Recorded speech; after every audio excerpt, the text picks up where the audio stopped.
was the last group that we know of that their excuse was, I was just obeying orders. Sergeant, the only ones that I could think of that it made a huge impact was the group that was at the prison, and their excuse for what they did to the prisoners was that they were following orders.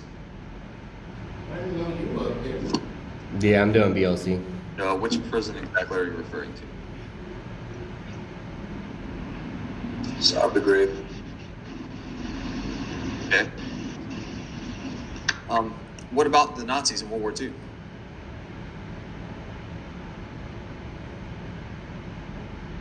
Definitely, Sergeant. All right, when the last of the Germans surrendered, right, and they tried to take them to court, the Nazi Germans were confused, right? They thought they'd already won because when they came in, they said, "We've done nothing legally wrong. We obeyed the orders that were given to us." And in fact, I mean, the UN looked it up. They had not broken any German laws. Right? So they were legally right. So what did we use, or what was used in the punishment? What did we charge them for going against?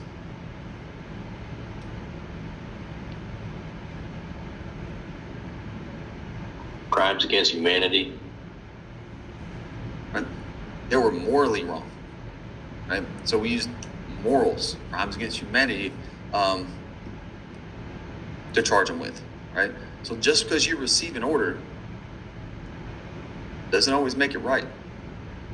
Right? If you're given an unlawful order, or an order that would go against your morals, what can you do? Or what should you do? Report it.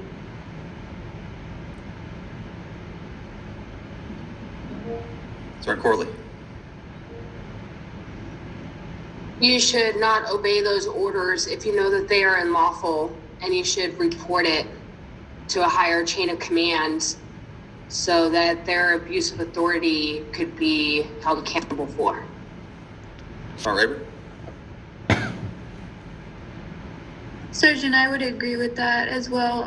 I think that falls into part of the advanced reading that we did with the say no to yes men, with that diagram that talks about the sheep or the yes people, and I would think it would fall under the yes people. Just blindly following orders is not the way to go, and sometimes that's what leaders want. They just want their actions to be carried out, but at times, and I think a good amount of the time, it's important to be in either that exemplary followers group, or even the alienated followers, because when your leadership is telling you things that are wrong, you have to speak out against that. Otherwise, you're just going to be complicit and part of the problem. Well, you probably confused half the group because that's advanced reading for Monday's lesson. Oh, I didn't know I read that far ahead. I'm sorry, Sergeant. That is into the followership versus leadership, right? Okay, so you're talking about followership and the different types of followers. We will touch on that Monday, but fantastic job on getting a head start and tying it in. Right? Roger, Sergeant. I didn't mean to bring that up. I apologize. All right, but exactly. We don't want sheep. Sheep are not effective followers. Sheep have no mind of their own. When one starts going one way, they all go, right? Yes men.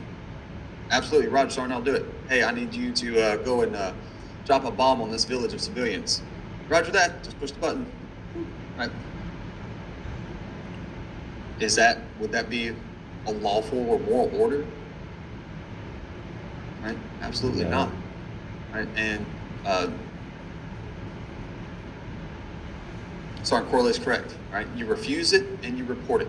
Right? You refuse. I will not obey that order, and you report it to the next higher chain of command. Or there are individuals, Army Ethic, NCOIC of the post. We have one here. We talked to him yesterday.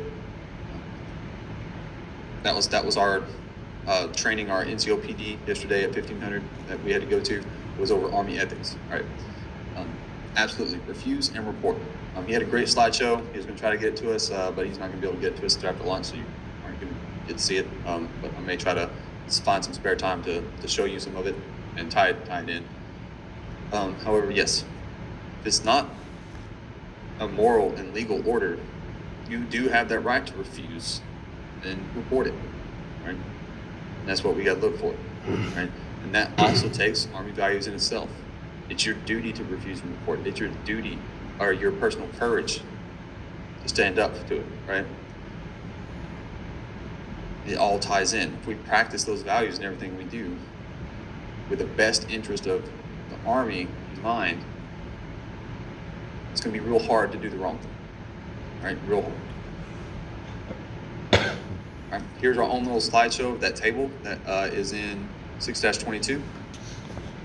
And we already covered it, so I'm going to go back over it. Here you can see that the Army ethic is motivated by both legal and moral foundations. Whereas the individual Army professional must adhere to the law of armed conflict, the soldier's rules and rules of engagement. However, it's situations where the law of armed conflict and the rules of engagement fail to provide a clear and discernible course of action. When they fail to do this, what should we base our decisions on?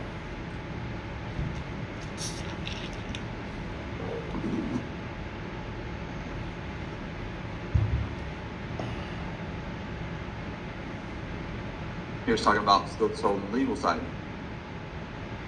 Right? The legal portion doesn't actually say whether you can or cannot do something, or should not do something. What do we use to determine what we should do? It's not right. I would think we would use our morals in that instance, Sergeant. Exactly. Sergeant Corley. I was going to say the same thing, Sergeant. Right, Army ethic, right, such as protection of inalienable rights of all persons and abide by the Army values, our morals, right? They go hand in hand. You can't be morally right and legally wrong. You can't be legally wrong, morally right. You've got to have both to practice the Army ethic.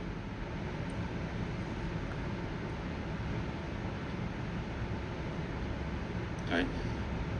Now, when we talk about values and morals, what is a value? What is a moral?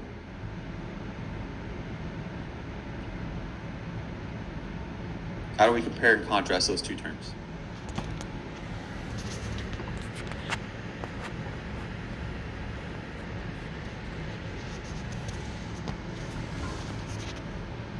The values build your moral, so it's kind of like the same thing, right?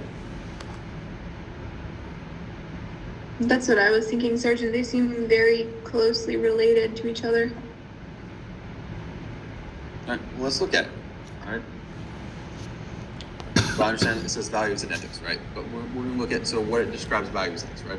So values as the principles and ideas that help them in making judgment of what is more important, basic beliefs an individual thinks to be true, and then the guiding principles in one's life, bridge by which an individual makes a decision regarding good, bad, right, wrong, what's most least important. And a lot of that comes from where?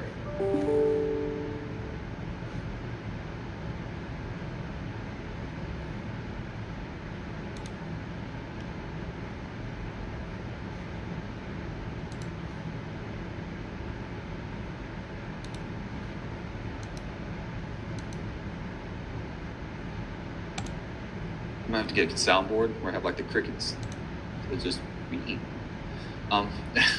It comes from your upbringing, your beliefs, be it your religious system, where you grew up, as far as what you determined to be bad, be good, and right and wrong, right?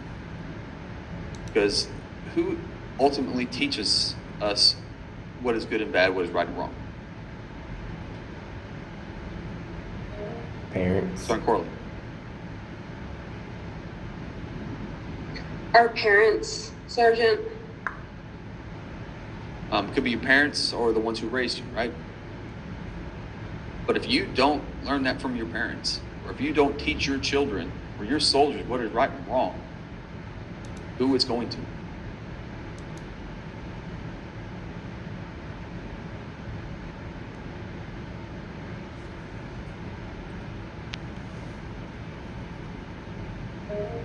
Sorry, Raver. It could be just anyone in their sphere of influence as they're growing up. It could be friends who would then learn, you're basically learning morals from their parents at that point. Teachers, really anyone around you that has an influence on your life. Right? Anyone. If you don't, somebody will. Plain and simple. But how do you know that that somebody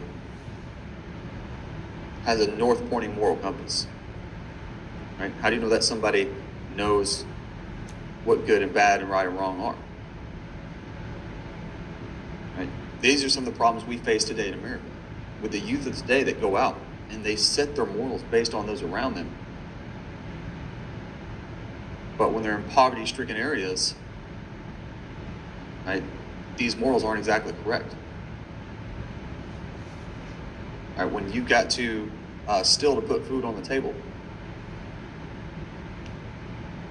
right, when you condone murder because of someone else's belief system, be it they identify as religious-based, right, and you see that as morally right because they go against you. Are you teaching good morals? Are they learning good morals? No. No, Sergeant.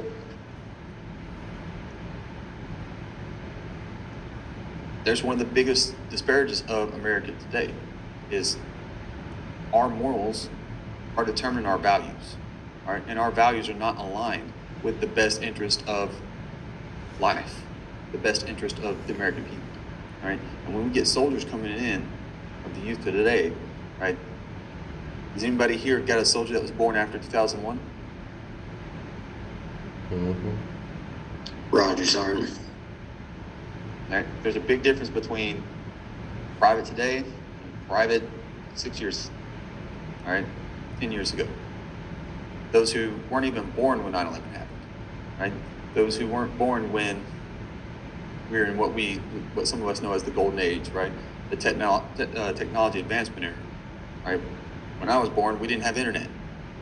My kids find that mind-boggling. They don't believe me when I tell my kids we didn't have cell phones or internet. We had corded phones on the wall and, you know, box TVs with just, 3, 7, 9, and 11, right? That's all we had. We didn't have satellite. We didn't have Wi-Fi, right? If you wanted to talk on the phone when the internet came out, you either talked on the phone or you're on the internet. You couldn't do both. Right? Call forwarding was a huge thing. When you had joint calls that you could start having multiple people on the line at the same time and talk to 2 or 3 friends, right? We live through these advancements, whereas the youth of today is born into it. They see that as a privilege or as a right. They have the right to that. They don't understand what it was before that, right? These are how we have to learn how to adapt to these soldiers, how we have to remold individuals that are coming to us and instill the proper morals and values so that they can make ethical decisions.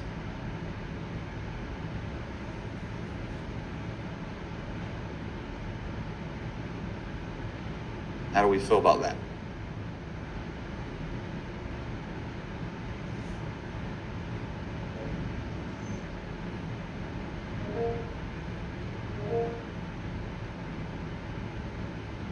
Sergeant Clark.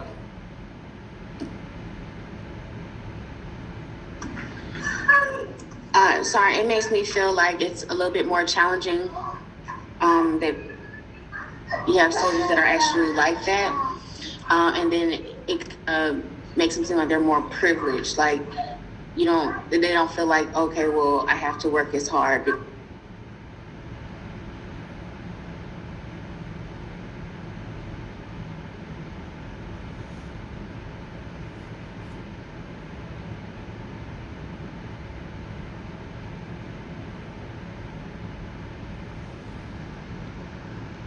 I feel like a large majority of like younger generations tend to think that they can literally do whatever they want as long as it's not necessarily hurting anyone, and that's like their golden rule.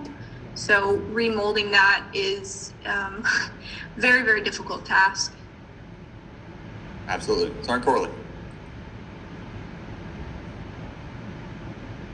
Yeah, Sergeant, I think this concept is extremely important, very helpful. A lot of these young soldiers today, because of the technology, they tolerate more, or they are bystanders in a lot of situations, or they think that they can question everything by looking up on the phone instead of, going and actually communicating with people. They'd rather text than go face to face. So I think by helping these individuals out and shaping them, especially letting them know, hey, even with technology, you've got to go back to the basics of life and understanding, that there are times to step up. A lot of the youth today that we're seeing are, they're bystanders. They're what you see typically in the world today, where instead of doing the right thing, they just stand there and watch because they don't know how to how to act. And so I think it'll be very important to understand that there's a lot of common social actions that need to be done. And with them not knowing, they need to be educated in order to make them better individuals as well as part of a team. Absolutely. Has anybody here had to deal with an extreme situation thus far in their career when it comes to a young soldier not understanding the values and ethics and customs courtesies which we establish here in the Army? It can be a good extreme, it can be a bad extreme, Sergeant. That's on you, right? Has anybody had one of those yet?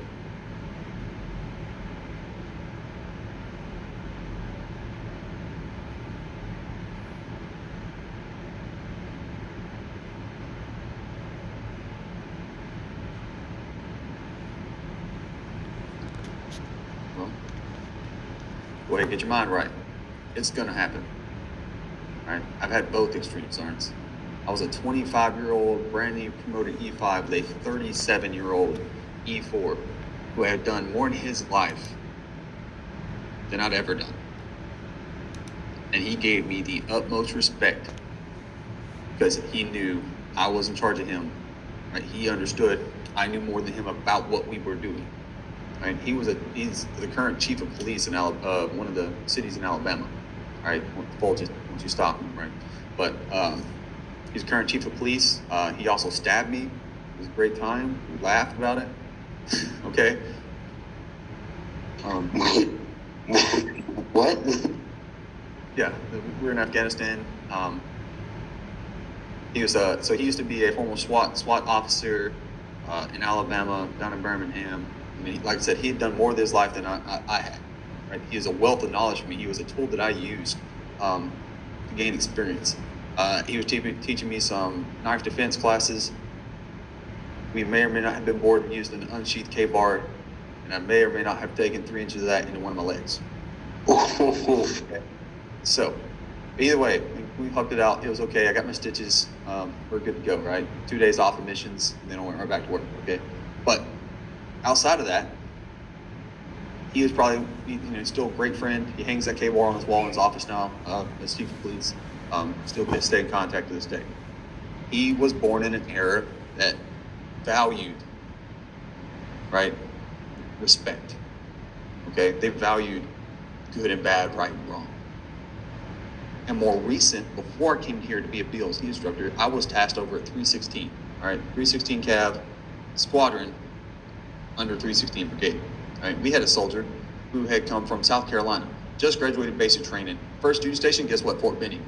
Right? You move from one part of Harmony Church to another part. Okay? That was it. That was the only experience he had. Right? He made it known that he used to be a gang member in South Carolina. I don't know any gang sergeants. That's not my life. I don't know what goes on over there. Individual South Carolina, if you know of any, right? You may or may not know what I'm talking about. Because I have no idea. Right? But he went home on leave. He came back, was hanging out with his buddies back on leave, come back with the wrong attitude. Decided he wanted to put his hands on me. No respect, right? No respect. It did not go well for him. He's no longer in the Army. okay? And he was on Pro Vault for a very long time.